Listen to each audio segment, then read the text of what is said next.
দেখ দেখ চুল কাটছি, চুল দেখ। আজকে মানুষের মতো মানুষ হলাম, অবশেষে চলে আসলাম চুল কাটার জন্য। আজকে পরিষ্কার পরিচ্ছন্ন হব। অনেকদিন দেবদাসের মতন দাড়ির মুছে একঘেরে আসলাম। টিকটক ভিডিও অলরেডি হচ্ছে না, অলরেডি বসে গেছি। ভাইয়া একটু ভালো করে কাটেন, সুন্দর করে নায়ক নায়ক ভাব করে দেন, যে মেয়েরা দেখলে আমাকে পাগল হয়ে যায়। পাগল না হলে একবার টাকার জন্য দেখে একবার, তবু আমার ইচ্ছে হবে। তো যাই হোক, চুল কাটা শেষ আমার। এখন নায়ক নায়ক ভাব আসতেছে। তো চুল কাটা অলরেডি সুন্দর এসেছে। আর চাকমা ভাইয়ের হাতে অনেক সৌন্দর্য, চুল কাটতে পারে সেই। আগে জানতাম না, জানলে প্রতিদিন চুল কাটতাম এর থেকে।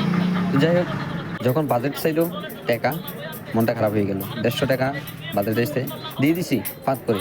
তো যারা নাজিরহাট বাজারে চুল কাটতে চান চাকমা ভাইয়ের হাতে, তাহলে চলে আসবেন এখানে। তো দেখতেছেন আমাকে কত সুন্দর করে চুলটা কেটে দিল, অনেক ভাব লাগতেছে। চলে আসেন আমার এখানে। আমি এখন ভিডিও লাস্টে দোকানে ছবি দিচ্ছি, তো আপনারা দেখতেছেন এই ছবিটা আর নামটা। এই দোকানে এসে চুল কাটতে পারেন। তো সবাই ভালো থাকবেন, আল্লাহ হাফেজ।